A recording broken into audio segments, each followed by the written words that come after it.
think he loves the fact that he's number one, and he wants to stay there as long as he can. I've had a lot of support. Thanks to Wayne, I get a lot of that support. And a third victory of the season for Dustin Johnson. 3 years in a row with a 3+ win season. Win number 19 in his fabulous career. It means a lot to me to come here and win.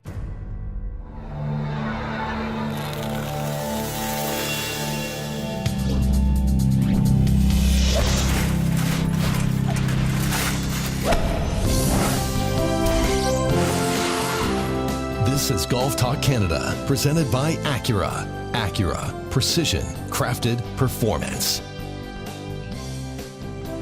And welcome to GTC Zecchino Weeks. Lots to get to today. We got the goods on the new Gapper from TaylorMade. Tiger Woods is back for the final edition of the World Golf Championships Bridgestone Invitational at Firestone.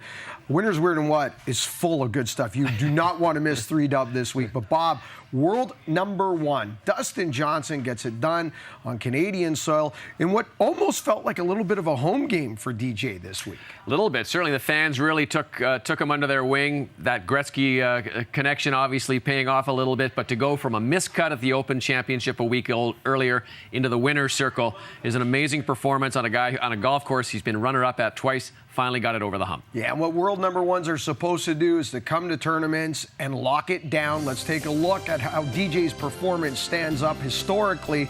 A new record at Glen Abbey at 23 under.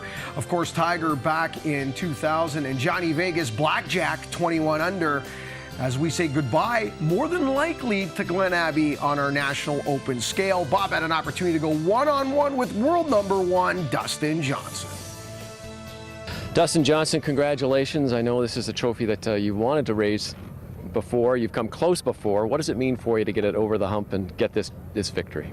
It means a lot. It's I've got a lot of fans. I get a lot of support up here. Got a lot of ties to Canada with Wayne and Paulina and the family. So it was a lot of fun playing out here. I had a lot of support from the crowd, and it means a lot. Especially I've been so close here twice before. I like this golf course. It's the last time it's going to be here. So there's a lot of things, and it was definitely one that I really wanted to win.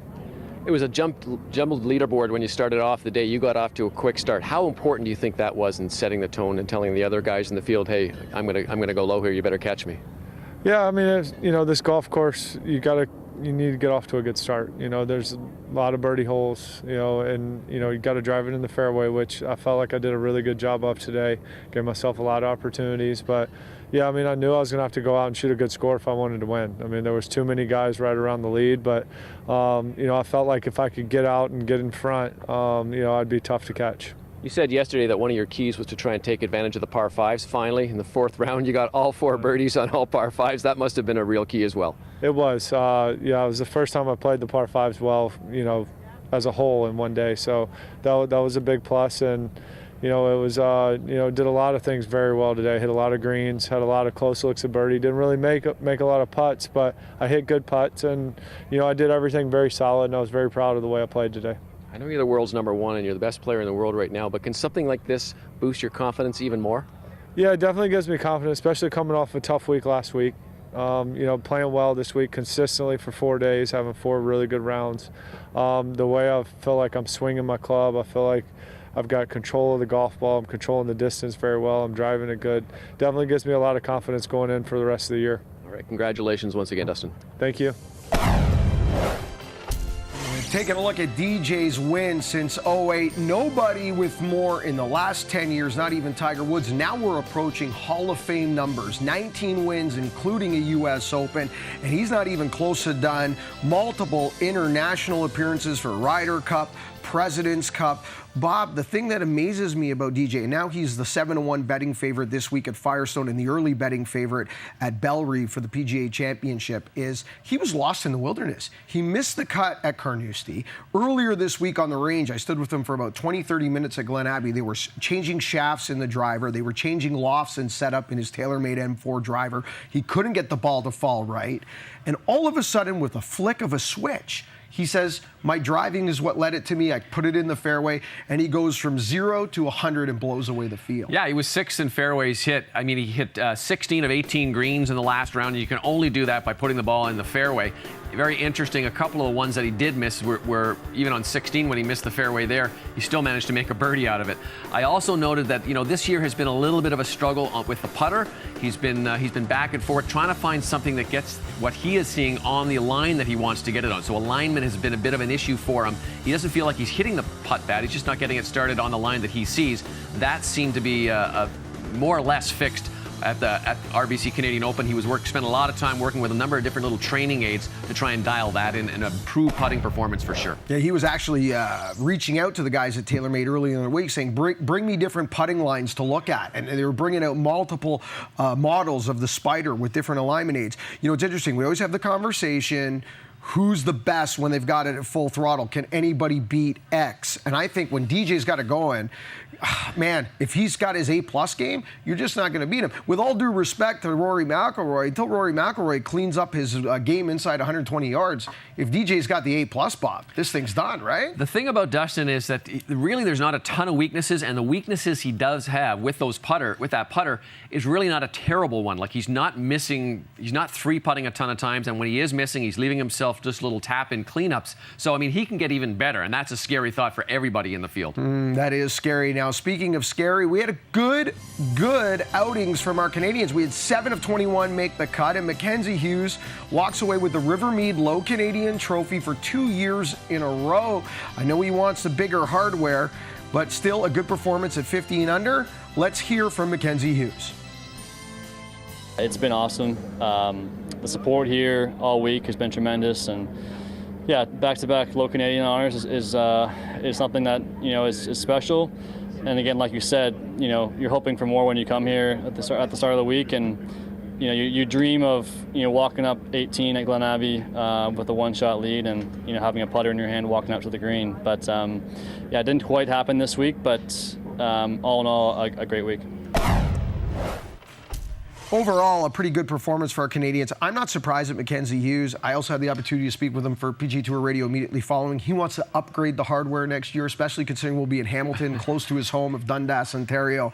But Bob, it's more surprise to me of who didn't play well. Adam Hadwin not making the cut this week. That was a surprise for me. That was a surprise, too. And I think the other thing is a number of those Canadians missed opportunities to try and move their positions up on the FedEx Cup. David Hearn, Ben Silverman, Corey Connors missed the cut. Nick Taylor, again, kind of some poor finishes or weaker finishes.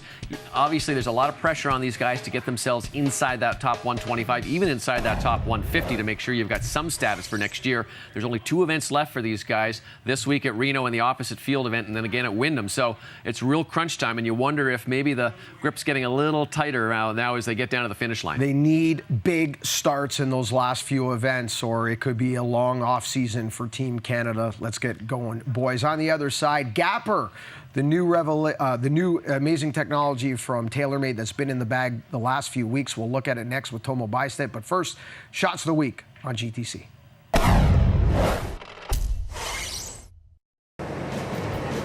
He came up short.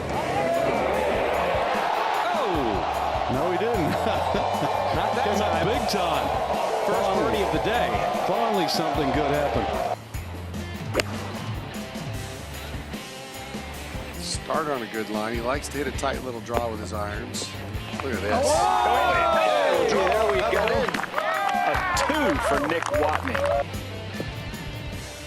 Lie was perfect.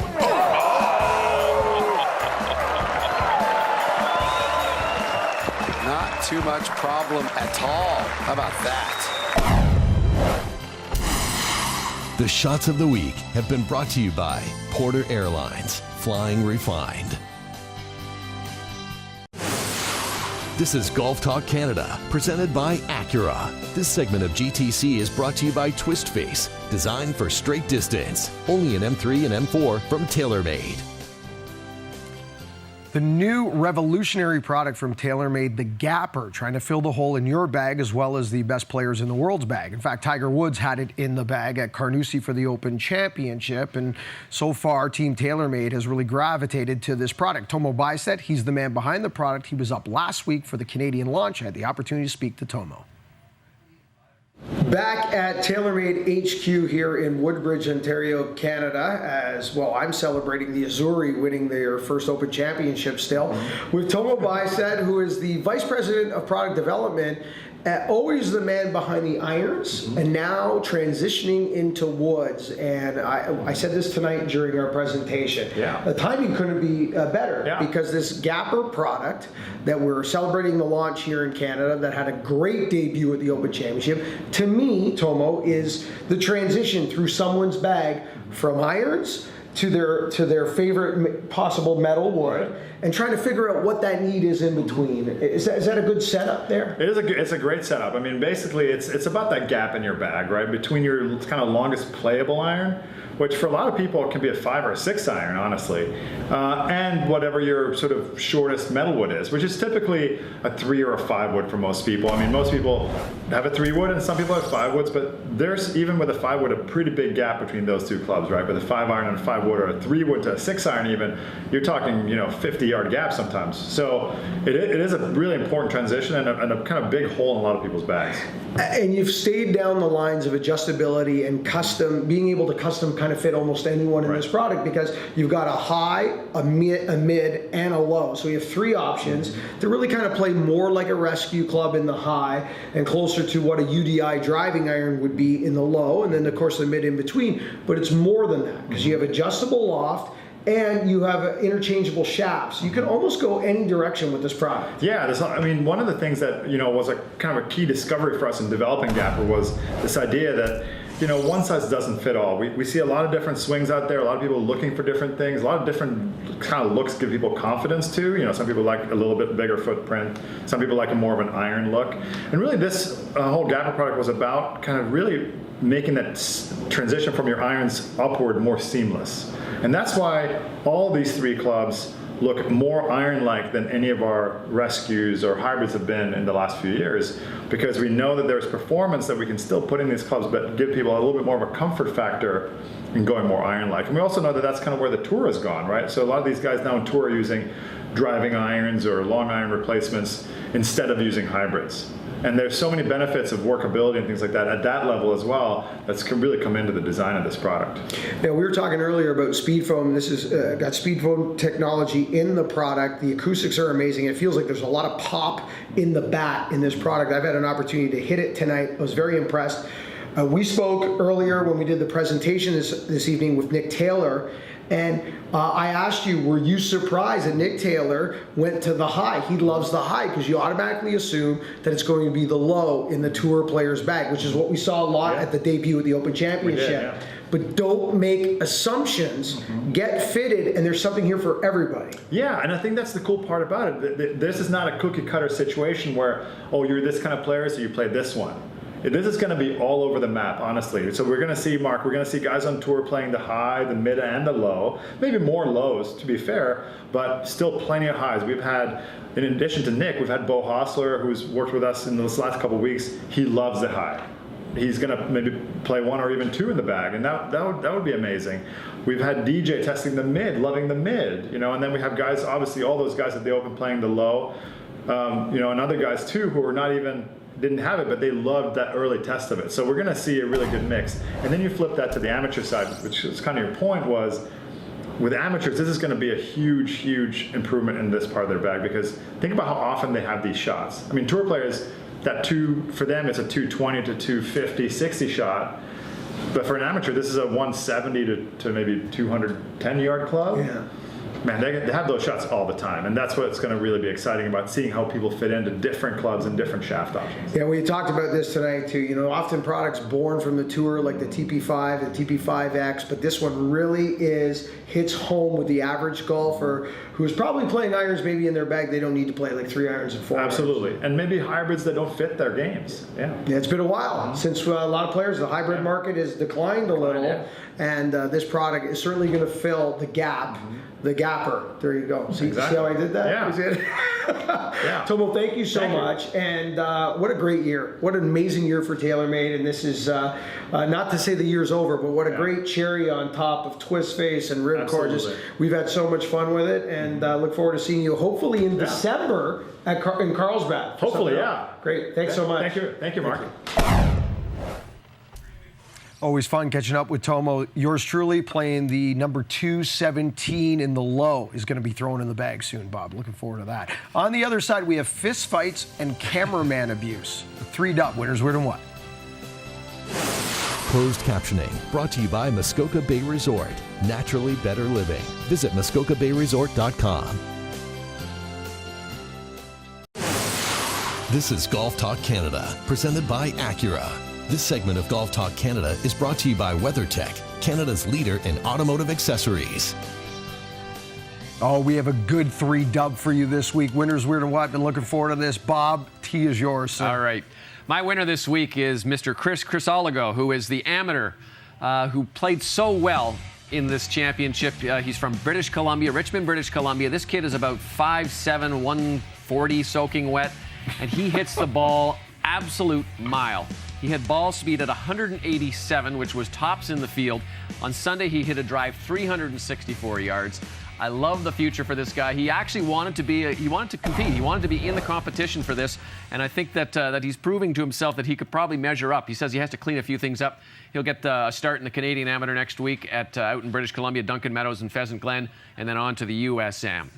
All right, my weird this week took place at a golf course in the U.S. where there was a little problem about slow play. I want you to watch this and listen carefully. What the f***? Get off! Hey, you guys. Good. Where is the course etiquette? Where's the course etiquette? Hey. Come on. Where is the golf course etiquette? Hey, come on. Rack it up. Hey, seal it up. Seal it up.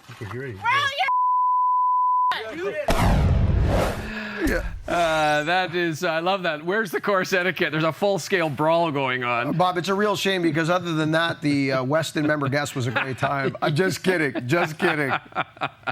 That's beautiful. All right. And my what this week is, what are we going to do with the Rivermead Cup? Now, the Rivermead Cup is the trophy that is given to the low Canadian. It was first presented in 1936. Dan Halderson had the best term for it, though. He called it being the tallest midget.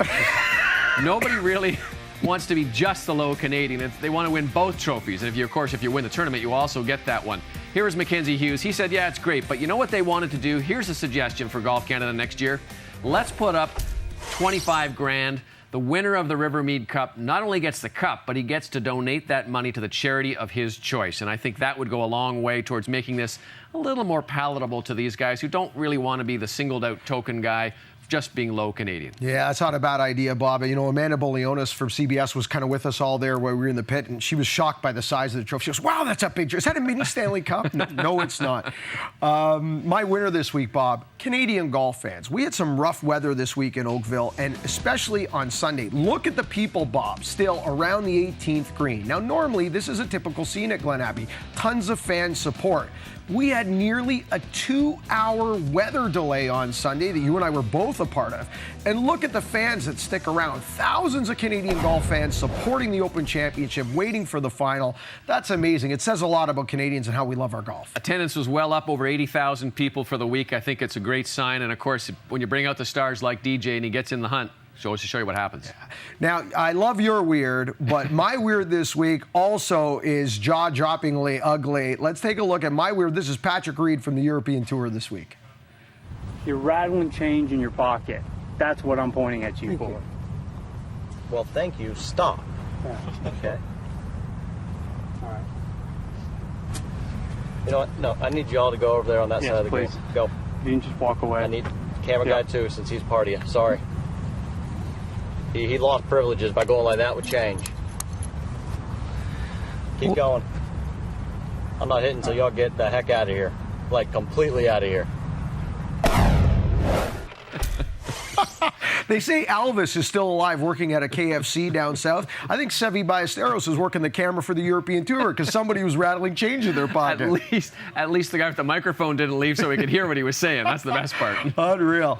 And my what this week is, what is wrong with Sergio Garcia? Bob, we were so excited to see him in the field at the RBC Canadian Open. He missed the cut. In fact, he has only made one of his 8 last cuts, 1 of 8, and that's a 70th at the Players. The last time he had a top 10 in a stroke event this year on the PGA Tour, a 4th at the Valspar. That was the first week of March, Bob. He is 11th in the Ryder Cup standings, so he's on the outside looking in, and he's 132nd in the FedEx Cup points list. This makes no sense. We all thought after he won the green jacket in 2017, house money, look out for Sergio, and he's gone lost in the wilderness. I know there's changes. There's, child, there's marriage, but the frustration's clear, isn't it? I mean, that club slam, that's the old Sergio, but he hasn't done stuff like that in a long time, so it's getting under his skin. Quickly, before we throw to break, Ryder Cup, yes or no for Sergio? Not at this point, sorry. Yeah, I'm with you. I'm the same way. On the other side, 20 Weeks of TaylorMade continues, and news and notes, the big cat's back. This is GTC. Winners, Weird, and What was brought to you by Myrtle Beach Golf Holiday, the golf capital of the world. This is Golf Talk Canada, presented by Acura. This segment of GTC is brought to you by JPSM Golf, Canada's leading distributor of electric walking golf trolleys, including CarTech, MotoCaddy, and Stewart Golf Dream Machines. Hey, congratulations, Ken. You walk away with that new Gapper. 20 Weeks of TaylorMade continues with a major edition staff bag next week for the PGA. The only way you can win a full set of TaylorMade golf clubs, which is our grand prize, and a Stewart X9 electric trolley. Subscribe to us on YouTube. It's free. Golf Talk Canada TV and radio. Subscribe for 20 weeks of TaylorMade. 13-time winner Bruce Litsky has lost his battle with cancer at the age of 67. Sad news off the top. Two-time Canadian Open champ. Yes. Stephen Ames, T3 at the Senior Open Championship. Congratulations, Peter Campbell, on his first win. Ariya Jutanugarn back to #1. And let's not forget that the Women's British Open is this week. Brittany Marchand in the field. Congratulations, Brittany. Tiger, most wins at a WGC. Tiger back this week. Look at that Bridgestone number. Mexico, Doral, 7. He just owned the WGCs in his heyday, Bob. And, that's really what leads me into this week. It's the last time at Firestone. I will miss Firestone. One of the best courses on tour. You can show up any day at Firestone and have a PGA championship. It's just ready to go. The last one goes this week. You need to drive it long. You need to drive it straight. Driver is a key club in general. The old Tiger would dominate there. What do we expect from this Tiger based on what we saw at Carnoustie and how different this golf course is? I think I like Tiger. I think his driver's coming around right now. I think it's better than it's been. Certainly at the start of the year, it's coming around. It's not perfect by any means, but it never was perfect. So I think coming off what he did at Carnoustie, I think he's riding a little bit of a high, and I think he'll have a good performance. I'd look for a top 10. Top 10, predicting the top 10 from Tiger. DJ the favorite at 7:01. We're back next week for a 1-hour PGA Championship preview edition. Bob will be on location at Bellerive for the 100th PGA, and then another 1-hour wrap-up show the following week. Thank you so much for watching. Remember, first good decision on the golf course always starts in the closet. Mark and Bob's clothing and apparel provided by Adidas Golf.